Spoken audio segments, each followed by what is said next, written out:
When the galaxy's oldest civilization tells you to kneel, humanity's first instinct is to check if there's something worth fighting over behind them. Ambassador David Torres walked across 3 kilometers of polished obsidian floor, while 23 species watched from crystalline platforms that spiraled toward a dome of star-filled sky. The Nexus Assembly had stood for 6,000 years as the seat of galactic governance, and every delegate present represented worlds that had bent to its authority. Torres wore a standard diplomatic suit, dark gray and unremarkable compared to the bioluminescent robes and quantum field garments surrounding him. 3 other humans followed. Dr. Rachel Kim, technical advisor, Colonel James Reeves, military observer, and linguist Peter Nakamura. They moved with the easy confidence of people who had walked into worse rooms. The Luminar Prime materialized first, a consciousness of pure energy bound in magnetic containment. Its voice resonated through every speaker in the chamber. Representatives of the species designated human. You stand before the Nexus Assembly to answer for treaty violations and unauthorized territorial expansion. Torres stopped at the designated speaking circle. He didn't bow. "We're here to listen." The Vraxis delegate, a crystalline entity that resembled living architecture, pulsed with irritated light. "In the past 60 years, your species has established colonies on 230 worlds. This violates the expansion accords. Your terraforming methods destroy native ecosystems," added the Silvari representative, whose bark-textured skin rustled with disapproval. "You burn continents to make room for agricultural zones." Torres nodded. "We adapt worlds for human habitation. That's the definition of terraforming. You have settled in systems claimed by 4 assembly species," the Vraxis continued. "This constitutes territorial theft." "Claimed systems," Torres repeated. "You mean empty space around planets you never bothered to colonize?" Shock rippled through the chamber. The Assembly had negotiated with hundreds of species over millennia, but none had ever spoken this directly. The Luminar Prime brightened. "Young species, you misunderstand galactic order. We maintain peace through resource management and territorial allocation. Your expansion threatens stability." "Stability," Torres said. He met the gaze of delegates who could atomize planets. "How many conflicts has the Assembly resolved in the past 1,000 years?" "Armed conflict is primitive," the Silvari snapped. "We resolve disputes through mediation." "How many species have gone extinct under Assembly management?" Silence filled the vast chamber. Finally, the Vraxis spoke. "Extinction is rare." The consuming collective refused to abandon planet-stripping practices. The Silicon mines rejected all compromise on territorial disputes. 19 species total. 19, Torres interrupted. "All because they wouldn't negotiate." The Luminar Prime's energy field fluctuated with confusion. "You acknowledge the wisdom in our methods. This is why we offer negotiation. Submit to proper expansion oversight. Halt colonization until surveys can be completed. Pay reparations to affected species. These are reasonable terms." Torres looked up at the being of light. "No," the word hung in the air like a declaration of war. "In 6,000 years, no species had refused a direct assembly order." "You refuse?" The Vraxis dimmed with shock. "Humanity declines your terms," Torres said clearly. "We'll continue expansion as planned. Our colonies remain as established. We pay no reparations for settling unclaimed worlds." The chamber erupted in overlapping voices as translation algorithms struggled to keep pace with 24 languages spoken at once. "This is unprecedented," the Silvari managed. "They cannot simply refuse," insisted a methane-breathing delegate from the observation tanks. The Luminar Prime pulsed in patterns suggesting deep calculation. "Young humans, perhaps you fail to comprehend consequences. The Assembly enforces its will through economic sanctions, trade blockades, and complete isolation if necessary." Torres smiled without warmth. "You assume we need you." "Every species needs the Assembly," the Vraxis protested. "Trade networks, technology exchanges, resource distribution. We make our own technology. We find our own resources. We trade with species that prefer free commerce over bureaucratic approval." Torres turned to leave but paused. "The Assembly offered us a choice between submission and consequences. We choose consequences." The doors sealed behind the human delegation with the sound of finality. 23 species that had governed the galaxy in harmony for 6 millennia sat in stunned silence, trying to process what had occurred. The emergency session began 70 hours later. Representatives filled the chamber with nervous energy as they attempted to make sense of human defiance. They simply refused, the Vraxis repeated. This has no historical precedent. The Luminar Prime dimmed its containment field. We must respond decisively. If one species ignores assembly authority, others may follow. Economic sanctions, suggested the Thaler delegate, an insectoid being of living metal. Sever all trade with human worlds. They'll return to negotiate within one cycle. The Sylvari rustled agreement. No species survives in isolation. They depend on galactic trade like everyone else. The sanctions began immediately. Every assembly-aligned species ceased trade with human colonies. Supply ships rerouted. Communication relays blocked human signals. The galaxy's most extensive economic network closed its doors to humanity. The assembly waited for humans to come crawling back. They waited 91 days. Reports began arriving that contradicted all expectations. Human colonies weren't struggling. They were expanding faster than before. How is this possible? The Luminar Prime demanded, reviewing intelligence reports. They're trading with non-assembly species, reported the Altaran Observer, a jellyfish-like entity floating in methane. Independent mining collectives, frontier merchants. Even species the assembly expelled centuries ago. Those are barely civilized groups, the Vraxis protested. They cannot provide technology for large-scale colonization. The humans are teaching them, the Altaran continued. Human engineering adapted for other species' needs. The frontier miners now extract resources from asteroids they couldn't reach before. The Thaler's mandibles clicked rapidly. They're building an alternative trade network. This takes millennia to establish. Not for humans, apparently, the Altaran said. They're also still expanding, 22 new colonies in the past month. The chamber erupted in concerned murmurs. Sanctions were supposed to cripple expansion, not accelerate it. The Luminar Prime called for silence. Send negotiators. Find out what they want. The diplomatic mission to Earth took 16 days to organize. The Assembly sent their finest. Professor Zelnar of the Mindweavers, who comprehended any psychology.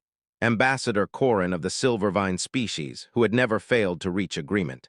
And High Analyst Thex of the Logic Matrices, whose reasoning was mathematically perfect. They returned to Nexus Prime 70 hours after reaching Earth. Report, demanded the Luminar Prime. Professor Zelnar's sensory tendrils writhed with confusion. I cannot read them. Their minds operate in patterns I've never encountered. Impossible, said the Matrices representative. All intelligent life follows basic psychological principles. Not humans, Zelnar replied. They maintain contradictory positions without cognitive dissonance. They prepare for peace while building for war. They cooperate and compete within the same social structures. Ambassador Korin floated dismally in his nutrient suspension. I offered them everything: technology transfers, preferred trade status. Full assembly membership with senior standing. They listened politely and declined everything. What do they want? The Sylvari demanded. Nothing, Korin said. They want nothing from us. They expressed willingness to coexist, but will not accept control. High Analyst Thex's mechanical voice crackled. I demonstrated the logical benefits of assembly membership. Resource efficiency increased by 347%. Conflict reduction by 95%. Technological advancement accelerated by... What did they say? The Luminar Prime interrupted. They showed me their history, Thex said. Wars beyond counting, genocides, plagues. Disasters that would end most species. Yet they rebuild stronger each time. They stated, logic is useful, but survival isn't logical. The assembly sat in stunned silence until the Thaler spoke. What are they doing now? Expanding, Zelnar said. They're settling systems we classified as too dangerous. Worlds with hostile weather, deadly organisms, unstable stellar activity. They treat these as minor obstacles. And they're fast, Korin added. Faster than our models predicted. They establish functional colonies in 3 months, complete terraforming in 2 years.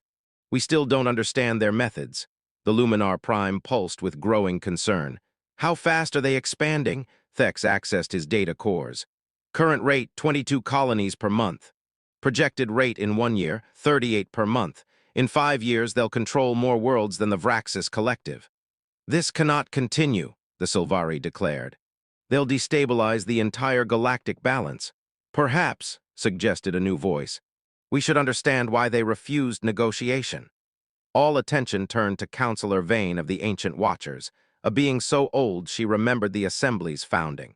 She rarely spoke, and when she did, others listened. "Explain," the Luminar Prime said. "I studied their history more thoroughly than the diplomatic mission," Vane said. Her crystalline form sparkled with age. "Humans have attempted negotiation many times. Their species has experienced complete civilizational collapse on multiple occasions. They learned that when survival is at stake, negotiation can be a trap." The chamber grew cold. The concept of civilizational collapse was almost unthinkable to species that had enjoyed millennia of peace. "They believe," Vane continued, "that will negotiate until they're weak enough to control completely. Their history teaches them that those who negotiate from weakness don't survive." "But we're not their historical enemies," the Vraxis protested. "To them," Vane said, "there's no difference. They perceive any control attempt as a species survival threat." The Thaler leaned forward. "Then what do we do?"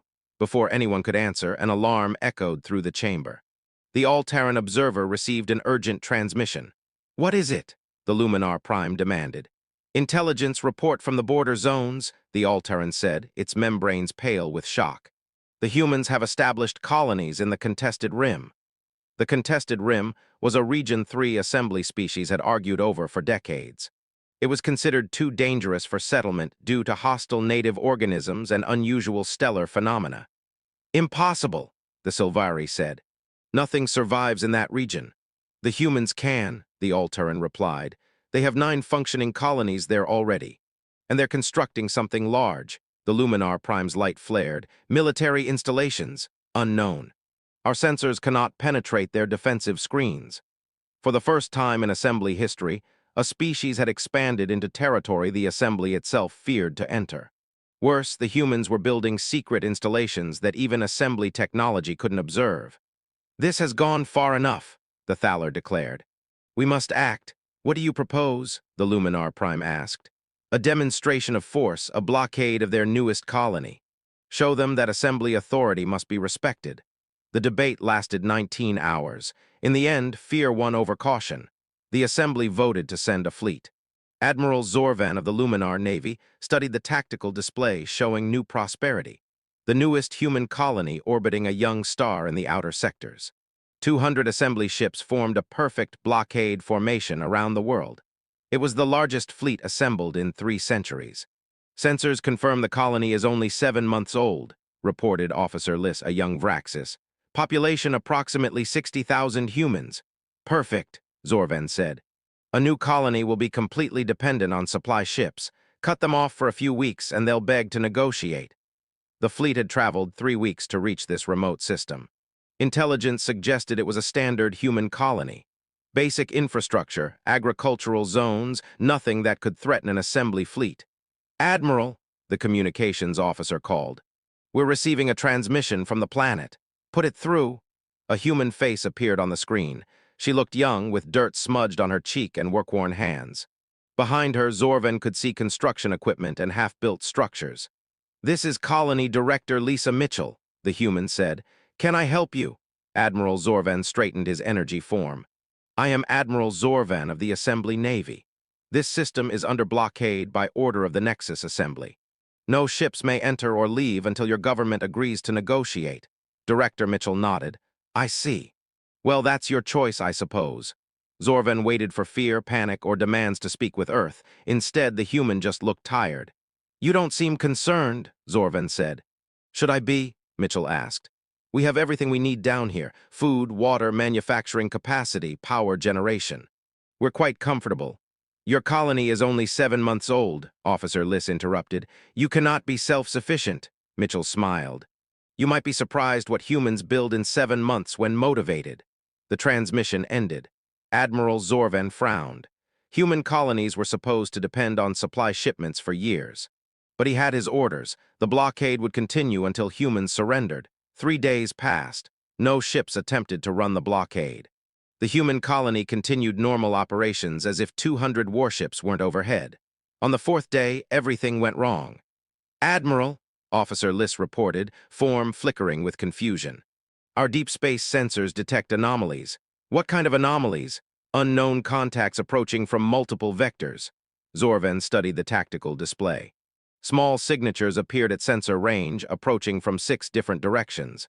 How many? He asked. Difficult to determine. The signatures are unusual. They're not registering clearly on our instruments. Merchant ships attempting to run the blockade, Zorvan decided. Intercept and turn them away. 2 squadrons of assembly fighters launched toward the approaching contacts. The pilots reported normal patrol conditions until they vanished from sensors. Squadron 7 report, the communications officer called. Silence. Squadron 12 respond. More silence.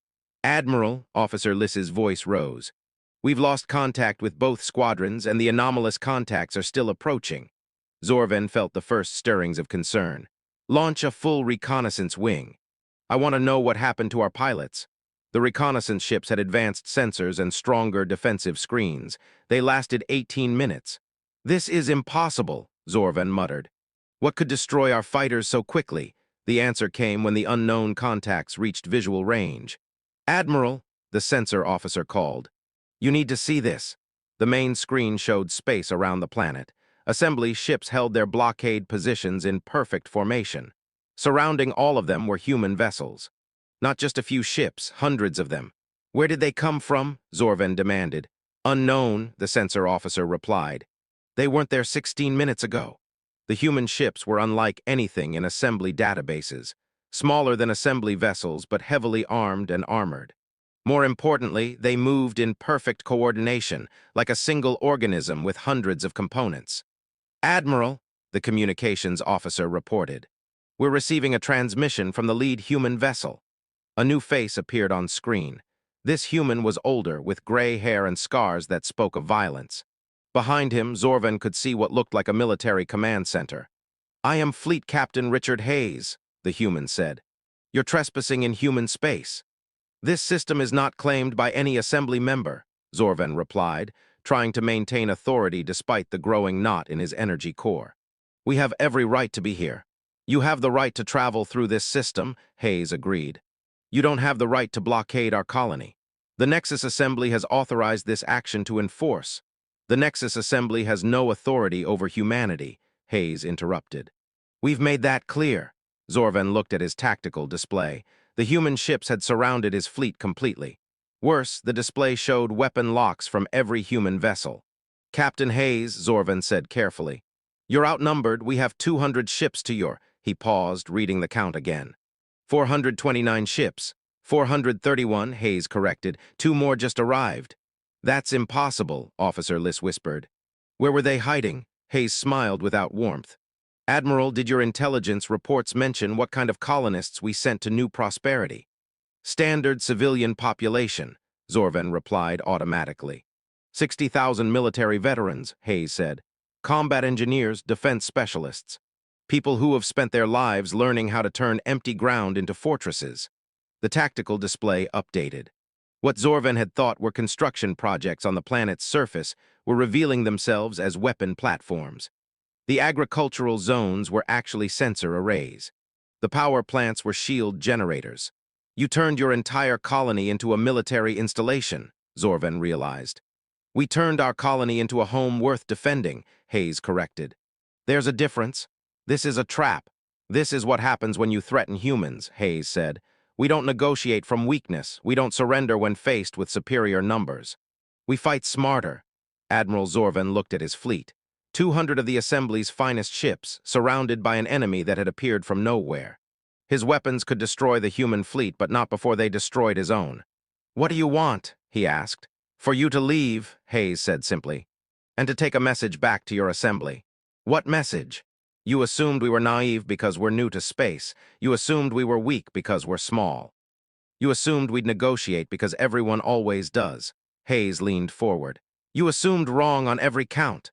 The human captain gestured, and every human ship powered up its weapons. The tactical display lit up with targeting locks. We're not going to destroy your fleet, Hayes continued. We're going to disable it, every ship. Then we're going to send you home with a story about how 400 human vessels defeated 200 assembly ships without losing a single one. You cannot be serious, Zorvan said. Admiral, humanity has fought conflicts where we faced odds of 10 to 1 and 1.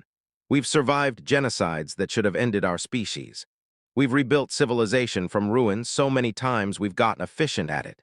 Hayes's expression hardened. A fleet of 200 ships isn't the worst thing we've faced this year. Officer Liss looked at her instruments in growing panic.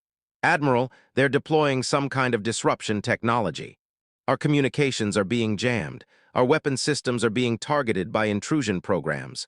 The lights went out on the flagship. Emergency power restored them a moment later, but the damage was done. Across the fleet, assembly ships were going dark one by one. How? Zorvan whispered. While your species spent millennia learning how to live in peace, Hayes said. Mine spent that same time learning how to break things.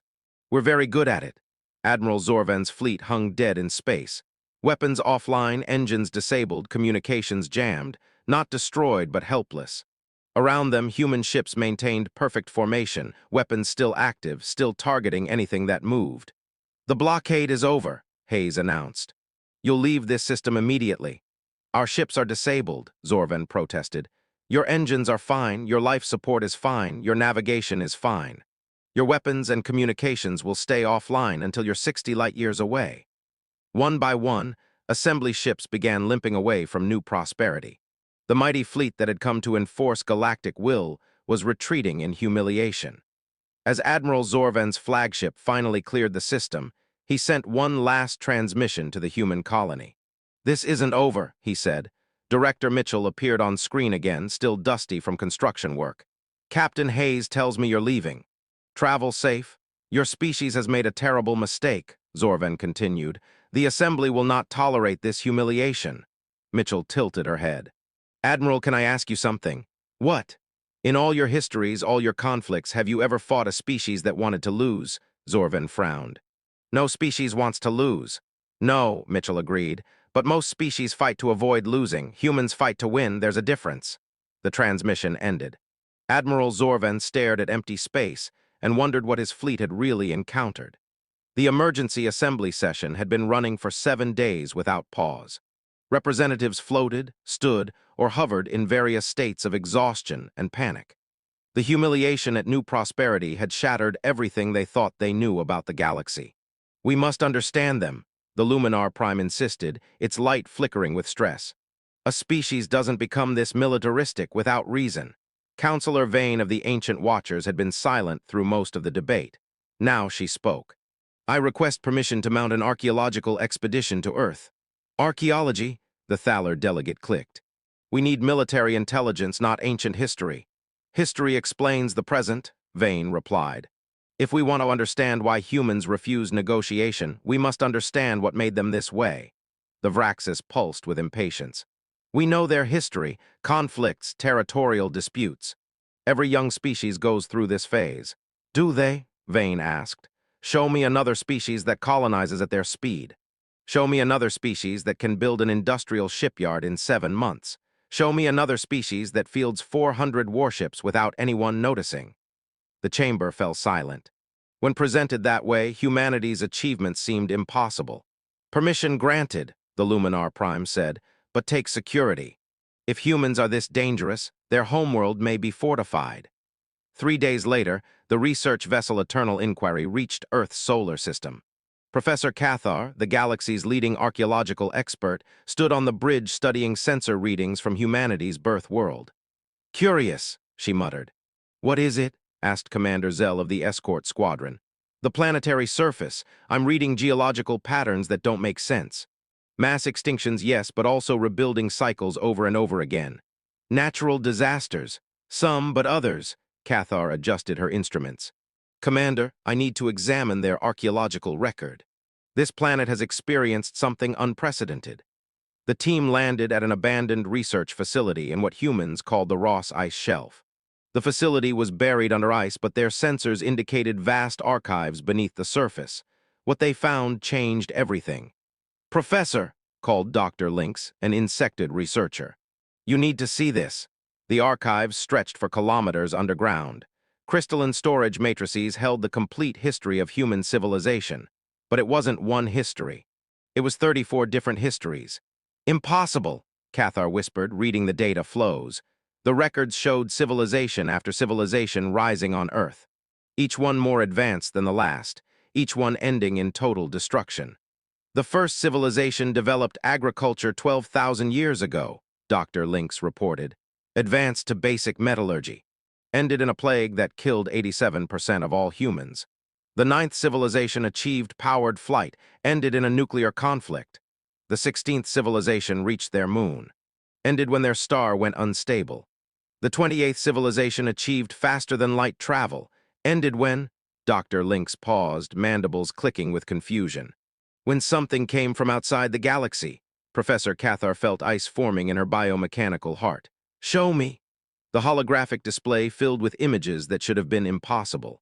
Vast ships larger than moons, swarms of entities that consumed entire star systems, a force of destruction that swept through local space, leaving nothing behind.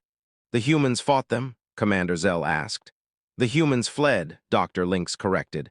Their 28th civilization evacuated Earth completely.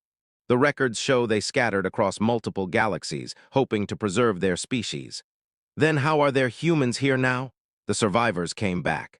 After the threat left, they returned to Earth and started over. Civilization number 29. Cathar was studying the timeline. How long between civilizations? Usually a few hundred years, sometimes a few thousand, but each time they rebuild faster. They learn from previous failures. And the current human civilization is number 34, Dr. Lynx said quietly. The research team stared at the implications. Humans hadn't just survived one apocalypse, they had survived 33 of them. Professor, Commander Zell said slowly, if they've rebuilt civilization 34 times, what are they rebuilding from? The answer came from deeper in the archives. Hidden in the most protected vaults were records of the previous 20 civilizations. Each one had been more advanced than anything the Assembly had ever achieved. Technology that could reshape matter at quantum levels, ships that traveled between dimensions, weapons that could destroy stars. And each time, when the end came, the survivors had deliberately destroyed most of their own technology before fleeing. They're holding back, Cathar realized. The humans we know. The ones building colonies and refusing to negotiate, they're not showing us their real capabilities. Why would they limit themselves? Because they've learned that advanced technology attracts attention from threats like these, Dr. Lynx accessed more recent records. Professor, look at this. The current human civilization had been monitoring deep space for decades. They had detection networks the research team had never imagined. Monitoring for what? The return of the Reapers. Commander Zell laughed nervously. That's impossible. Something that destructive would have wiped out the entire galaxy by now.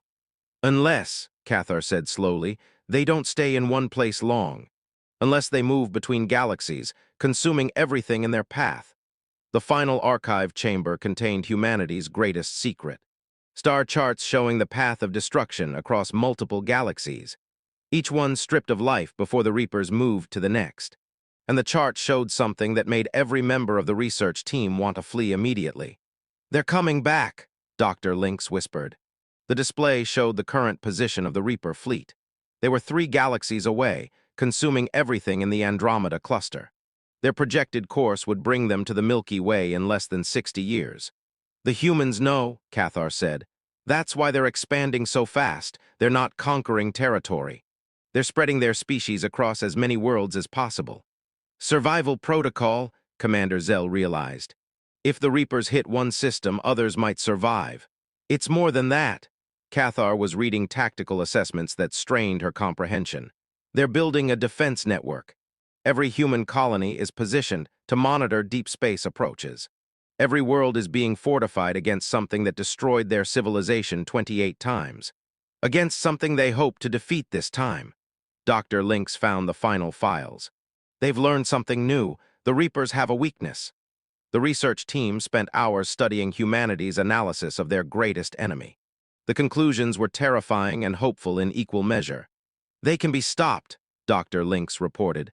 But it requires coordinated defense across an entire galaxy, every species working together. Every world prepared to fight. And the humans have been trying to prepare the galaxy without telling anyone what they're preparing for, Cathar said. Commander Zell was studying the tactical projections. According to this, we have 53 years before the Reapers reach our galaxy. The humans estimate they need 60 years to prepare adequate defenses. 7 years short. Unless they can get the assembly species to help. The research team looked at each other with growing understanding. They weren't refusing to negotiate, Cathar said. They were trying to force us to take them seriously. A species that just says, we need to prepare for conflict sounds paranoid, Dr. Lynx added. But a species that defeats an assembly fleet gets attention. They've been trying to save us, Commander Zell realized. And we've been treating them like the threat. Professor Cathar began copying essential files. We need to return to the assembly immediately. What do we tell them? The truth. That humanity isn't our enemy, they're our only hope. As the research team prepared to leave Earth, Dr. Lynx made one final discovery. Professor, there's a message here. Addressed to whoever finds these records. Play it. A human face appeared on the display. He looked tired, like someone who had seen too much. If you're reading this, you've discovered our secret. You know about the Reapers, you know they're coming back.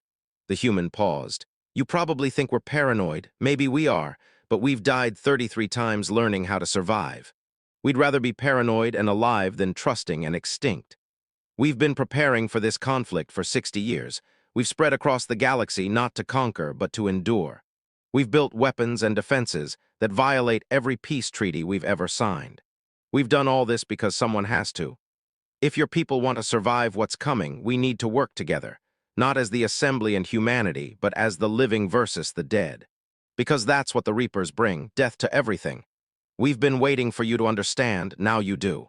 The question is, will you help us save the galaxy, or will you keep arguing about territorial rights while everything burns?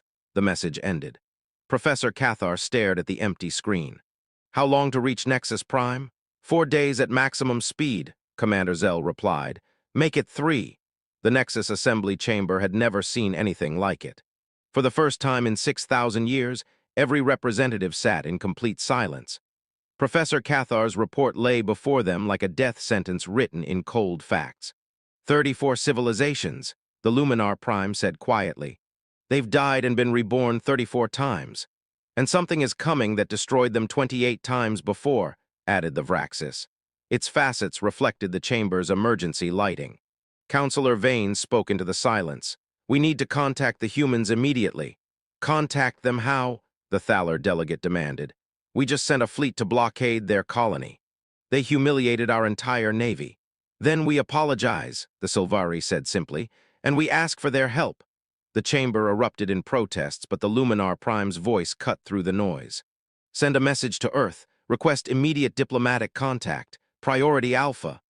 3 hours later, Ambassador David Torres appeared on the main screen.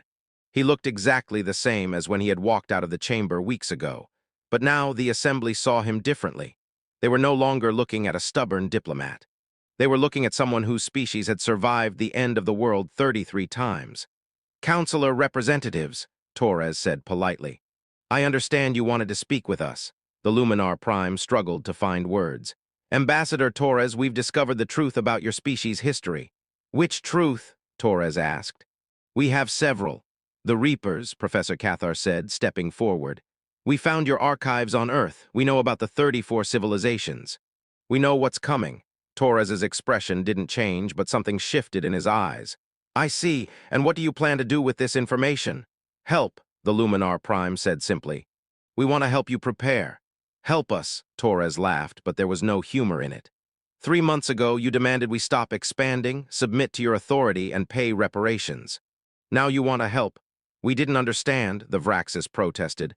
Would you have believed us, Torres asked, if we had said, hello, we're humanity? We've survived multiple apocalypses, and there's a galaxy-eating force coming this way. Would you have taken us seriously? The chamber fell silent. The answer was obvious. Instead, Torres continued, we did what we always do. We prepared, we spread out, we built defenses, we got stronger. And we waited for you to realize that the galaxy needs us more than we need you. But now you do need us, the Silvari said hopefully. Do we? Torres asked. Let me explain something about human civilization number 34. We've been preparing for this conflict for 98 years, not 60. We've built a defense network you can't detect. We've developed weapons that would terrify you. We've created technologies we keep secret because they're too dangerous to share. He paused, looking directly at each representative. We can fight the Reapers alone. We've run the calculations. We have a 39% chance of stopping them without any help from the assembly. 39%, the Luminar Prime whispered. That's better odds than we've ever had before, Torres said. Usually we just flee and hope some of us survive. This time we might actually win. But with our help the odds would be better, Professor Cathar said. Yes, Torres agreed. With full assembly cooperation, we estimate 78% chance of victory. With partial cooperation, maybe 62%. Then why haven't you asked for our help? Torres smiled, and this time there was humor in it. Dark humor, but humor nonetheless. Because you would have tried to negotiate with the Reapers. The statement hit the chamber like a physical blow. Several representatives started to protest, but Torres continued. The Assembly's first response to any threat is diplomacy. You would have sent ambassadors. You would have tried to find common ground. You would have offered them empty systems if they agreed to leave populated ones alone. His voice hardened. The Reapers don't negotiate, they consume. Every minute spent trying to talk to them is a minute closer to extinction.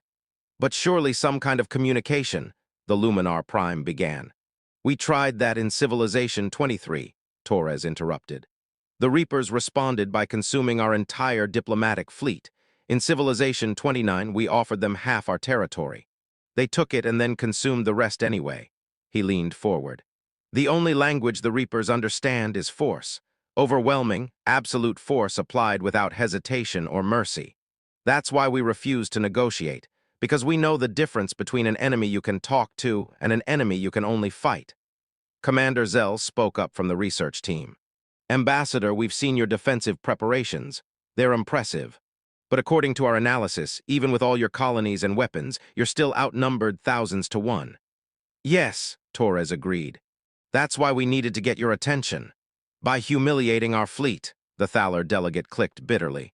By proving we were worth listening to, Torres corrected. The Assembly has spent millennia learning how to talk. We've spent the same time learning how to fight. If we're going to survive what's coming, we need both skills. The Thaler clicked forward. What do you need from us? Everything, Torres said simply. Every ship, every weapon, every world turned into a fortress. Every species contributing their unique abilities to a unified defense.